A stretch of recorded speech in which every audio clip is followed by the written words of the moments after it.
All right, what's up, everybody? Welcome to the Lore College, TLC for short. I am Mr. Burns. I'm going to be your teacher. And, this is the first video on the channel, so we're going to try to do something a little bit easier to edit, considering I don't know how to edit. And we're not going to use the green screen because of this. And this was voted on by a fan, so thank you so much. And if everyone could do me a favor and just leave a comment. Let me know that you're here. I'd appreciate it greatly. But yeah, so I figured I would evaluate every new card from Attack of the Vine, which is all of them because there are no reprints. And what better way to start than to start with Amber? All right. So I'm utilizing Disney Lorcana's card gallery for the multicolor. I'm going to have to use a different website because I don't see a filter to look at just dual ink cards, of course. But I do want to highlight, what the Disney Lorcana TCG team over at Ravensburger had provided for us. This is an absolutely fantastic tool. So let's get into it. Besties Assemble. One cost inkable action. Look at the top 4 cards of your deck. You may reveal a character card, put in your hand, put the rest on the bottom of your deck in any order. We all the bomb. So people are super high on this card, right? People think this card is an automatic 4 of in almost every Amber deck. And I too think this card is very good. I don't think that it's something that I'm just going to slot into every deck, though. I don't know if there's something I'm missing or if there's something they're missing. We've had BR Guests for a long time. BR Guest is generally, at the cost of exerting one of your characters and potentially losing a lore that turn or leaving your character susceptible to being challenged.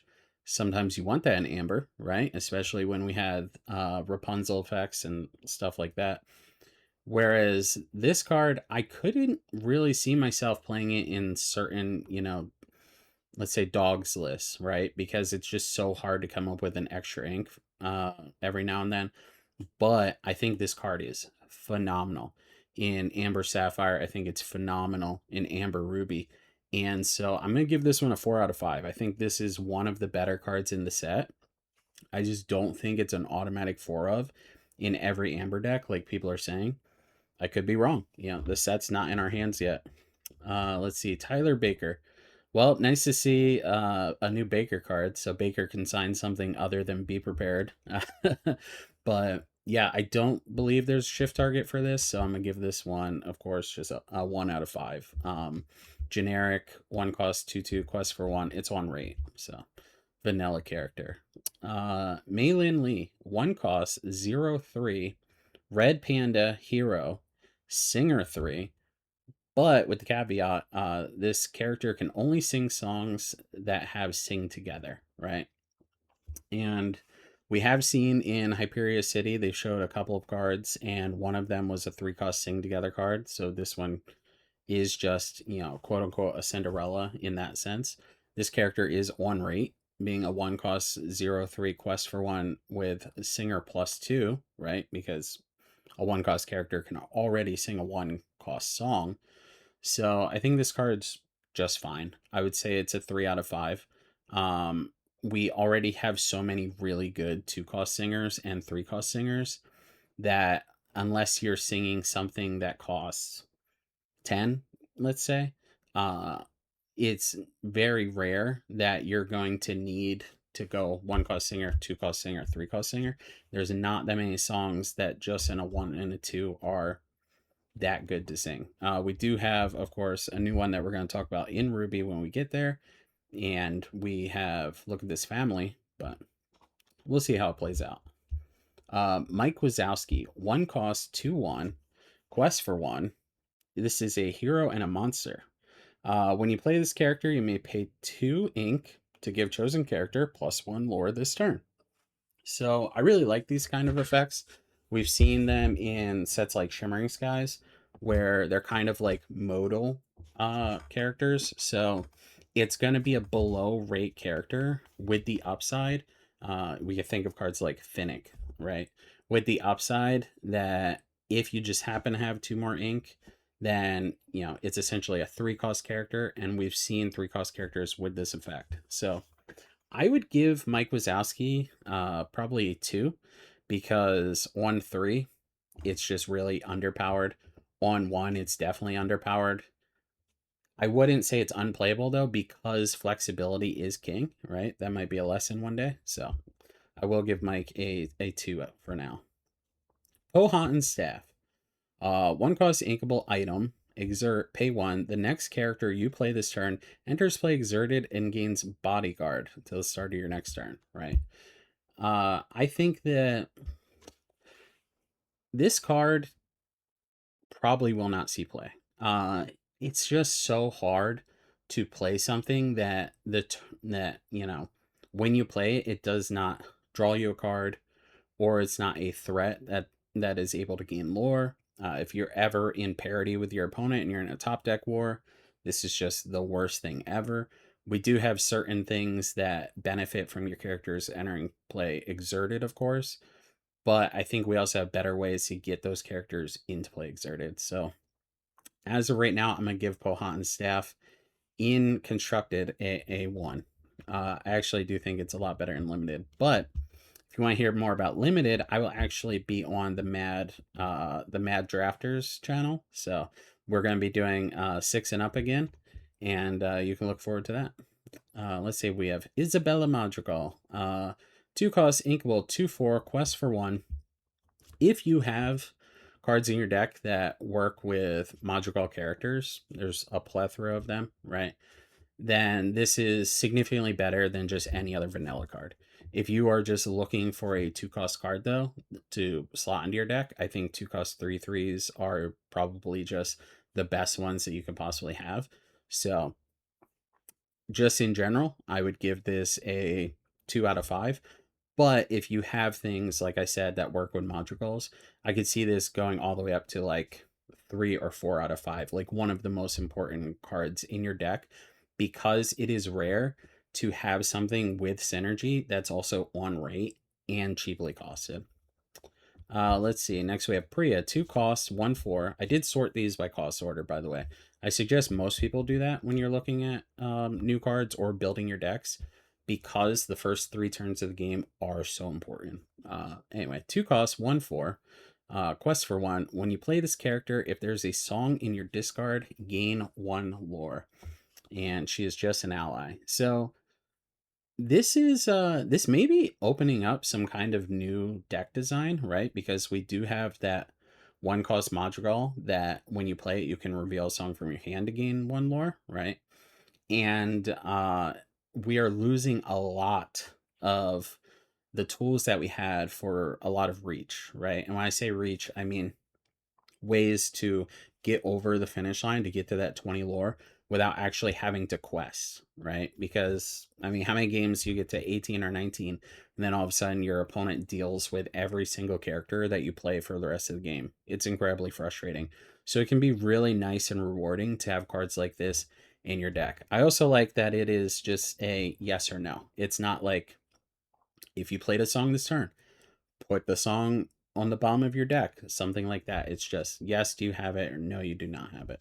So I could see Priya seeing some play.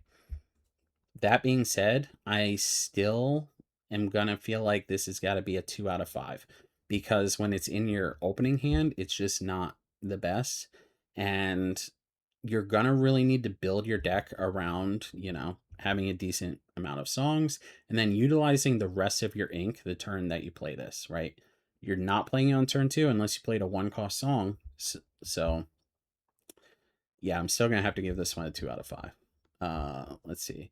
We have Miriam, 2 cost, 1/3. When you play this character, each player draws a card. Quest for 1. Weaker, as we can see. A 2-cost should be a 3/3. Priya is a 1/4, so it doesn't have to be 3/3 per se, but it should add up to 6 stat points here. So you're giving up 2 stat points for yourself and your opponent to draw a card. On the surface, 1 out of 5, right? You never want to pay resources to get an effect that helps you and your opponent equally, obviously. I think most people can generally understand that. So this would have to be in some kind of deck that is either a combo deck, a deck that needs your opponent to have cards in their hand, right? Something like Clarabelle or Woody and Buzz, or something that is going to discard cards from your opponent's hand. And at the moment, we're not seeing anything that can really utilize any of them that well. Or, of course, it needs to be a deck that just completely ignores what your opponent has, right? Think about Daisy Duck. Play a Daisy Duck on one, two Daisy Duck on two, and you probably just win the game and you ignore the fact that your opponent has 12 cards in their hand.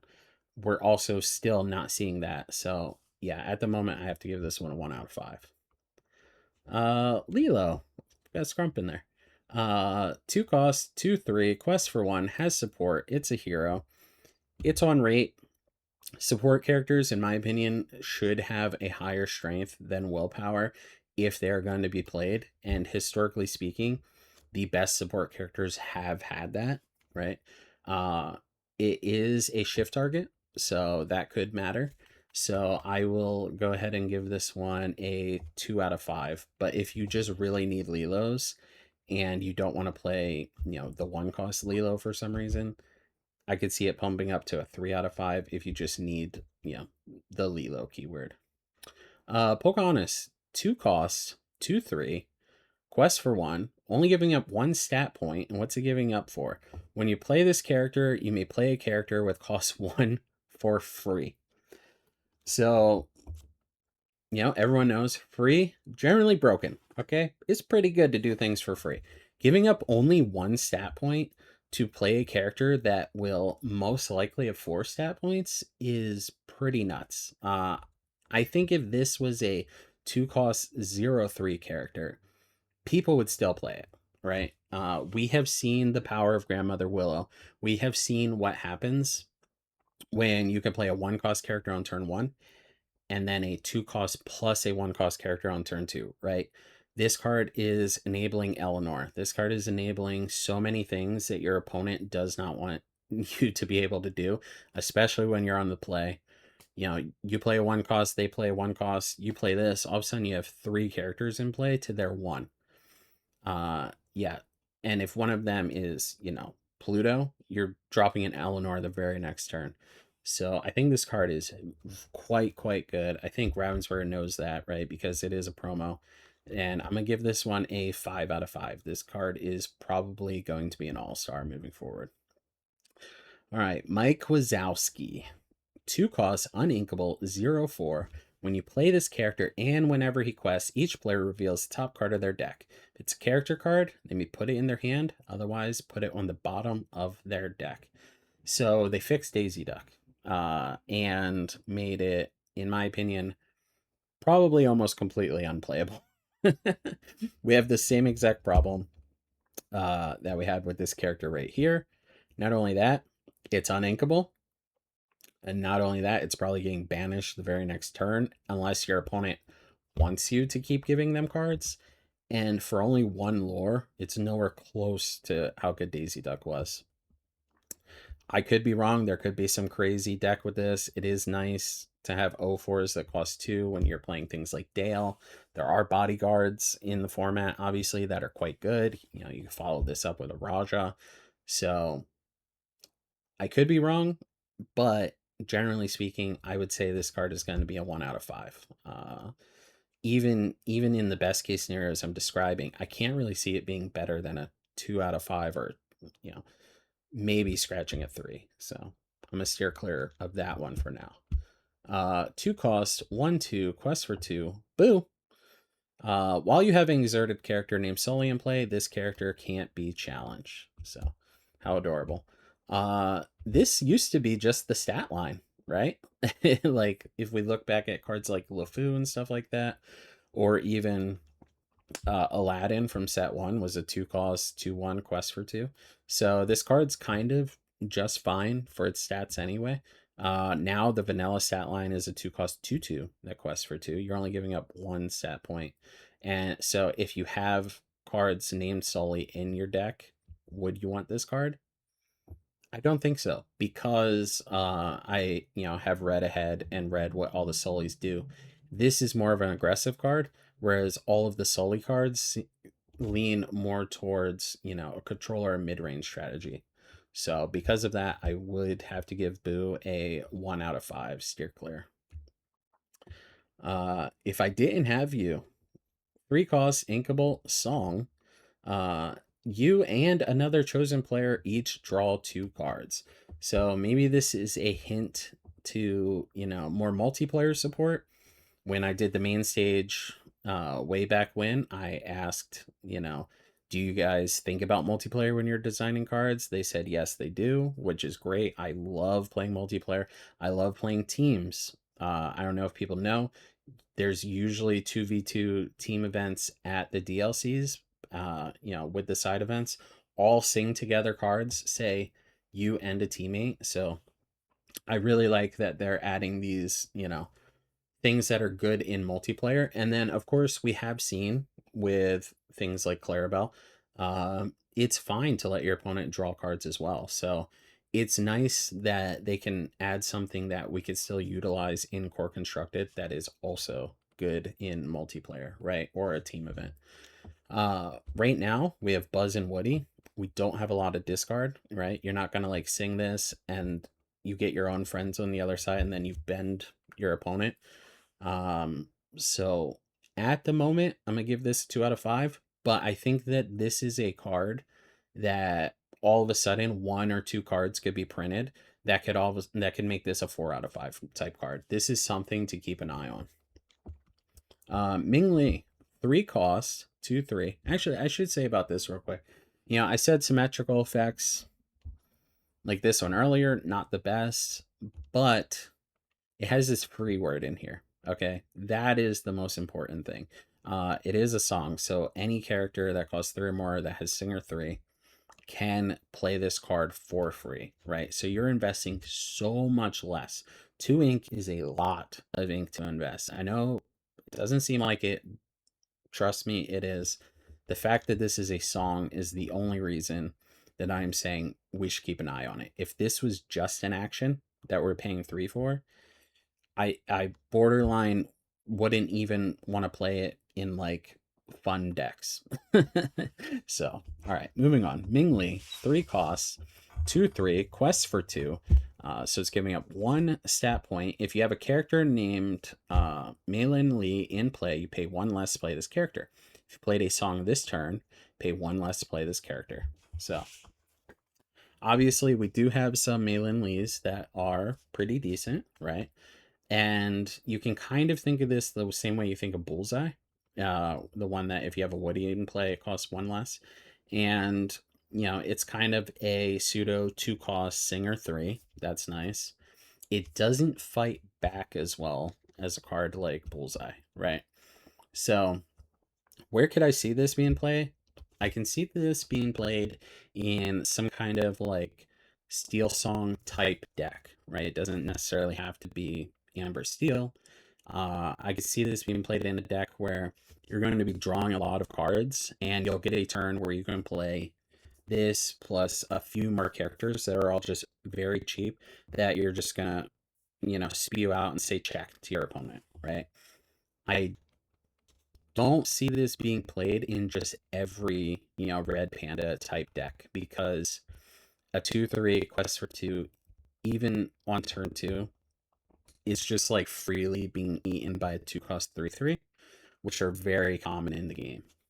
So I will give this one a 2 out of 5, but if they printed a whole new world again tomorrow, I'd give this 4 out of 5. I'd definitely throw it in there. It's one of those things where, in the old Whole New World decks, you wanted to just control the game, spew out, Mr. Smees and Daisies, draw a new hand, spew out more characters, and say, yeah, good luck with that. All right, 3 costs, uninkable, 3/3, Celia May, quest for 2. When you play this character, you may pay 1 to ready chosen character of yours. They can't quest or challenge for the rest of the turn. Interesting. So she's also a monster.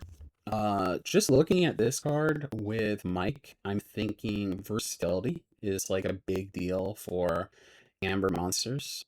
That's only 2 data points, so I could be completely wrong. But This is kind of like a Sven, right? The 4 cost 3/3 that quests for 2. Inkable, it was. Very important. So you're giving up the uninkability to be able to say, well, the times that I don't need to ready a character, I'm just going to play this for 3 and save myself an ink. I think I'd rather have an inkable character in my deck, and because of that, I'm going to give this a 2 out of 5. I just am not sure how important readying a character is. It doesn't have to be one of your own. You could always ready a bodyguard or something like that. Not seeing how important a ready effect is for a effectively 4 cost card, right? Inkables are massive. The fact that a card is inkable is so important. I think people are realizing that more and more with every set release. So let's see. We got a new Woody. 3 costs, 3/2. Quests for 1. When you play this character until the start of your next turn, choosing opposing character can't challenge and must quest if able. I love this effect. We had a song with this effect on it. I think this effect is very important to the game. People play cards like Grandmother Willow, people play cards like Eleanor, and they treat them as though they are items because they are so good that it doesn't even matter that they're a character. Almost ever. The fact that they can just play them and then there's very little interaction with ready characters in the game, they can just snowball and take over the game so easily. I think that this card is phenomenal. It's a toy. People love playing with new toys, pun completely intended. I'm going to give this one a 4 out of 5. I think this card is quite good, and there are ways to find it, right? There are multiple ways to find toy characters and to utilize toy characters. I love that this is in Amber because there's kind of 2 different toy decks. There's the Ruby Amber toy deck and the Amber Emerald toy deck, so this one can get slotted into both. There's things that care if you have Woody in play. There's shift targets for Woody. I'm kind of talking myself up to a 5. I'm gonna leave it at a 4, but I really think that this card is very good. I love that it's a common and that it's like so impactful. All right, Abbey Park, 3 costs, 3/3, quest for 1. Once during your turn, whenever you play a song, you may ready this character. If you do, she can't quest or challenge for the rest of the turn. So, this is a bit like Lenny, right? And although Lenny hasn't seen the play that people thought it would, still a pretty powerful thing, right? You can, quest with her, just play a song because you want to play songs already, and then make her safe from challenges. Or you could challenge something with her, maybe take out something that has only 2 power, right? 2 strength, and then go ahead and ready her so that she can't be hit back on a crackback. I think this card is just a fine card. The fact that it's an ally, it doesn't play into many other things. I'm gonna have to give it a 2 out of 5 though. Still interesting design. Design like this is actually pretty scary because you don't want to reward people too much for the things that they already want to do. But I would say this is more of a signpost card. It's kind of telling you like, hey, Amber wants to have songs. Like Amber decks, songs are important to them. Okay. Whereas you can get too deep into rewarding something that people are already doing, and then you end up with a broken card. This is obviously not one, but let's see. 3 costs, 2/3. When you play this character, look at the top 4 cards of your deck. You may reveal a red panda card or a song card and put it in your hand. Put the rest on the bottom of your deck in any order. Yeah, speaking of Amber cards, they tell you want to play songs. So it has the same stat lines as Ariel, the Spectacular Singer, but does not have Singer +2. However, Ariel would whiff, right? Like some amount of time. Even with 20 songs in your deck, there are times that you'd look at the top 4 cards of your deck and there's no songs. So you're giving up that Singer too to also be able to find Red Panda character cards. And she is a Red Panda character card, which is also quite important, obviously. I think this card is phenomenal. I'm going to give this card a 4 out of 5. The thing about stuff like this is like, the game developers wanted this to be a thing, right? So it's the power level you would think would kind of be limited. The important thing is to find things that the game developers did not think about, right? They may give you a signpost in a certain direction, but then completely forgot about a random card that they include in Fabled, right? I don't have anything that comes to mind. That's just an example. You have to figure out ways that the game developers did not intend for you to play a card like this, right? So that's just something to keep in mind. 3 cost, 3/4, Singer 5, Quest for 1, Conga, French Vanilla. Interesting stat line. It is an on-rate card. I still probably want Shanzi in most of my decks just because of Quest for 2. But if we're in a format where there's not a lot of 4/4s, then I think Conga is a perfectly reasonable card. It's cost 3, still in the setup phase, so it's fine that it's French Vanilla. I'll give it a 3 out of 5. It's just a good card. Also, it has the honey key tag, so that could always be important. That's one of those things I was just saying. Like, yeah, we have the new Christopher Robin that we'll talk about later.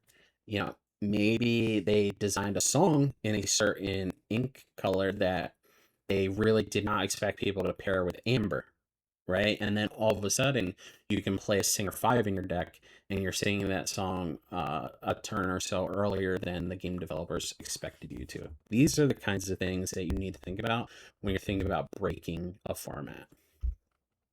All right, Woody, helping a friend. I believe this is a promo that we've already seen. I love that all of these songs, like, or all of these cards also show other characters. Like, there's Buzz back there, and then we'll see on Buzz's art, I'm sure that we'll see Woody in the background, and he's helping Jesse. 4 costs, uninkable, 2/4, Quest for 2. He is a toy, of course. When you play this character, choose one of the following. If you have another toy character in play, choose both instead. As we've seen, it's very easy to have another toy character in play. We can almost always assume that we will be choosing both, right? So you may return a character with cost 2 or less from your discard to your hand. You may play a character with cost 2 or less for free. So let's just think about a card like Rex, okay? 2 costs, 3/1. Quest for 1. Now let's think about a card like Buzz Lightyear, the 2 cost, 3/3 that quest for 1. If you return either of those, you've paid 4 ink for, in Rex's case, 5/5 worth of stat points, questing for 3. And when the Rex is banished, you gain a lore and one of those characters as bodyguard. If you return Buzz Lightyear, you paid 4 for a 5/7. 4 for a 5/7. We're talking, mare territory here, okay? Except this one is over 2 bodies and quest for 3. This card's phenomenal. This card is a 5 out of 5. When I saw this printed, I immediately was just like, yeah, toys are taking over, which is great because, people love themed decks as long as that theme is not dogs. All right, Rabbit, another honey character, and a knight. That's interesting. There are knight synergies in the game. That is also one of those things that, like, maybe the game developers were just like, yeah, we'll throw a knight on there. And has an unexpected consequence at some point.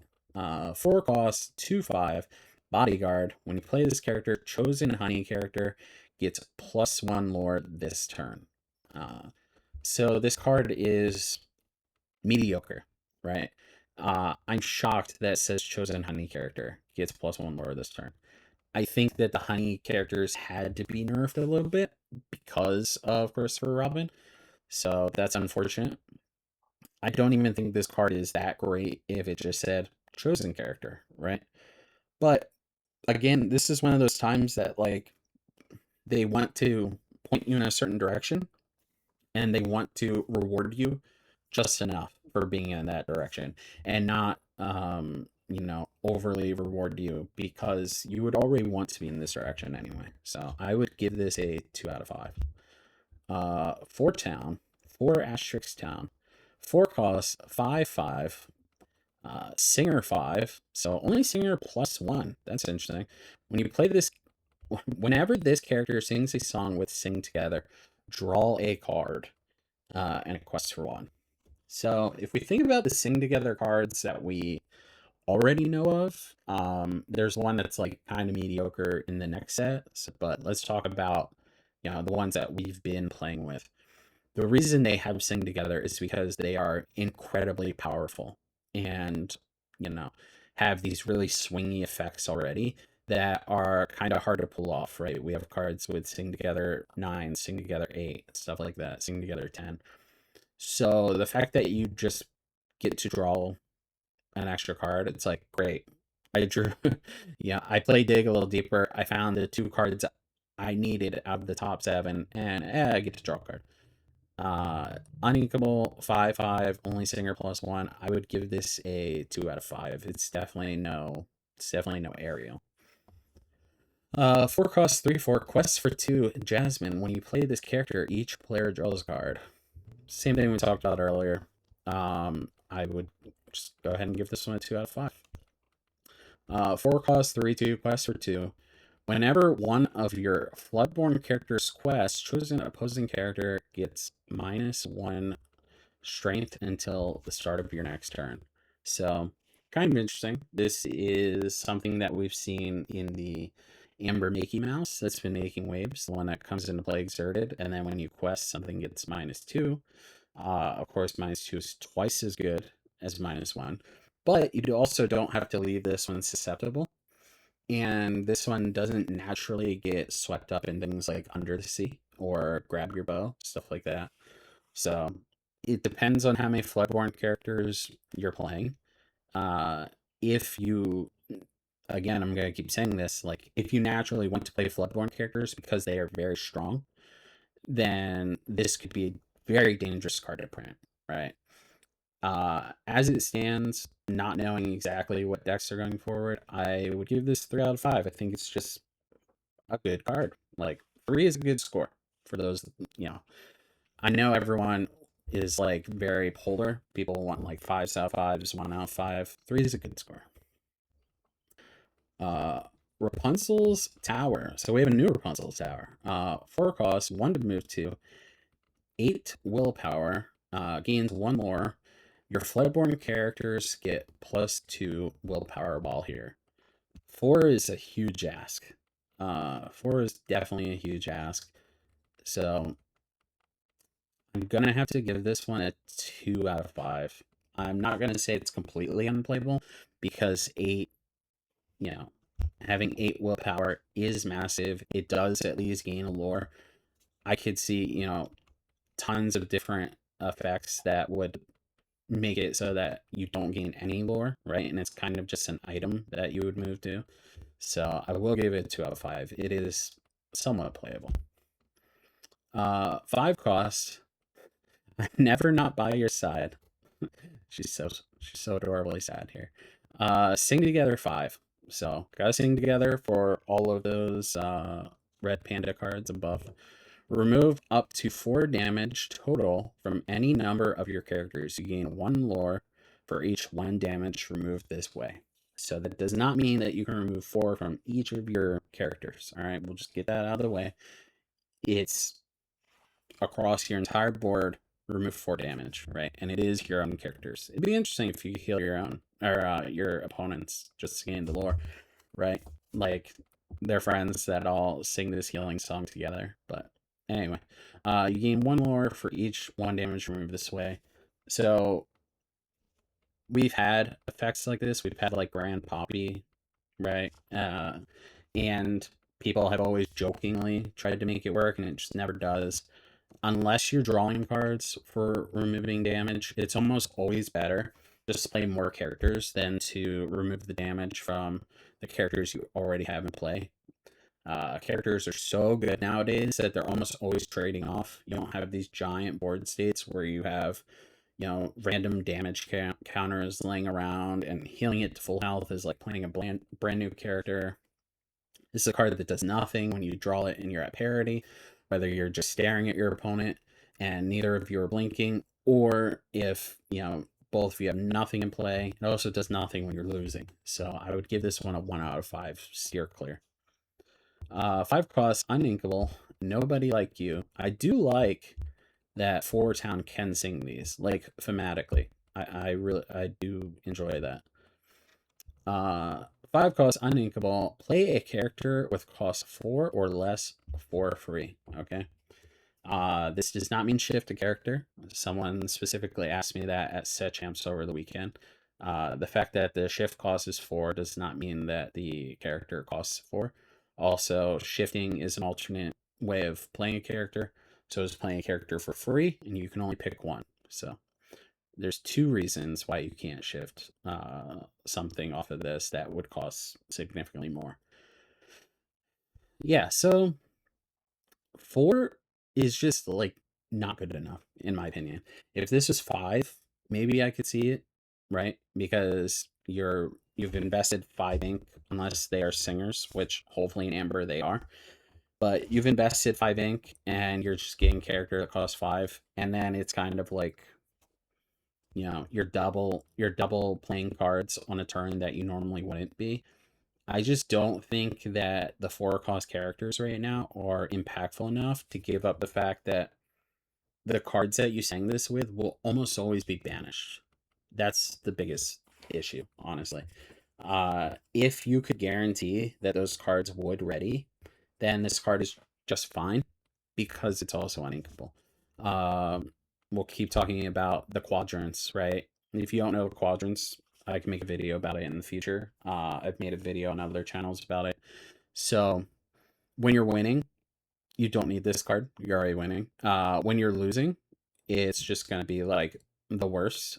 You could just play that 4 cost character. You don't need a 5 cost uninkable to do so.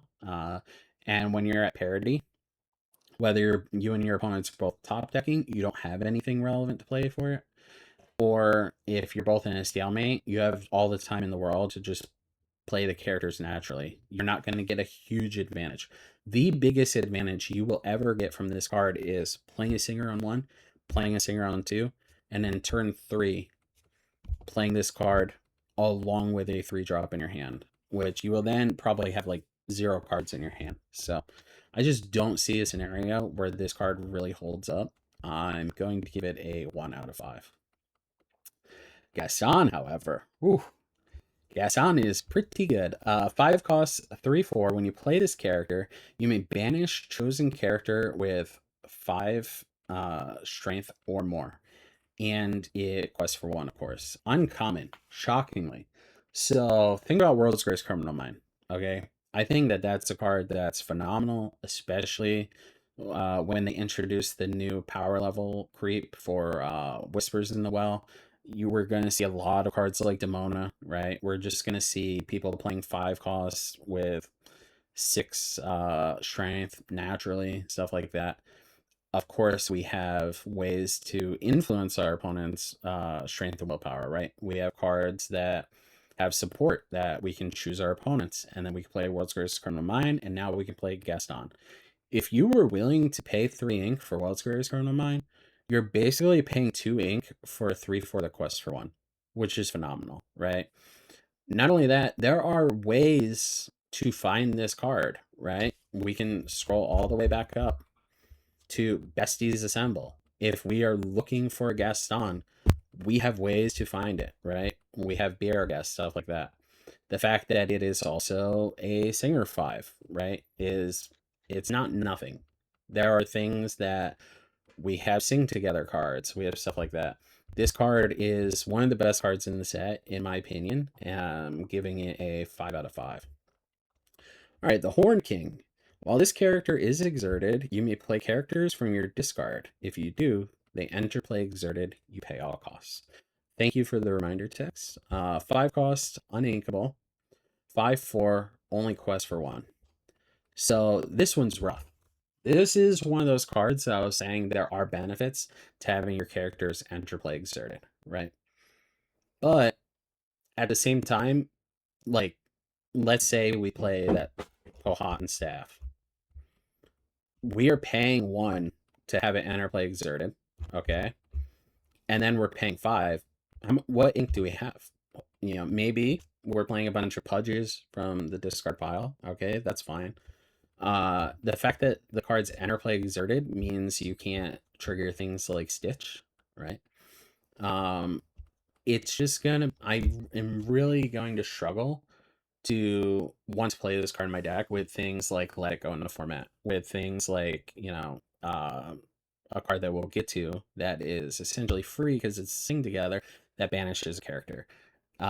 When you play this, you have to wait an entire turn, and your opponent has that entire time to, look at your discard pile. Oh, what could they do? Oh, they can return this, which will trigger this, which will, bump their character. They're going to take mine out. They know how to play around it perfectly. This is almost never going to be a surprise. And if your opponent just thunderbolts it, or Let It Go, or anything like that, it is just devastating. So as much as I love the Horn King, as much as this art slaps, I'm going to have to give this one a 2 out of 5. And I'm kind of only not giving it 1 out of 5 because if it does somehow get through everything, it is just so good. I mean, if for some reason your opponent doesn't have Isis or anything I've mentioned so far, and you get to quest with this, and then just replay a bunch of stats, like, you probably win the game. So it's a 2 out of 5. Wish it was inkable. I don't think it's that strong of a card to where it had to be uninkable as well, but it's also quite unique. So maybe that's the reason. Sully, the new boss. 5 costs, uninkable. We have a theme here. 4/4, quest for 1, bodyguard. When you play this character, you may return a character card from your discard to your hand. So these effects have always been pretty good, right? We've seen Lady, that was very good. And then we've seen Hades from set 1, which at the time was really good. Okay.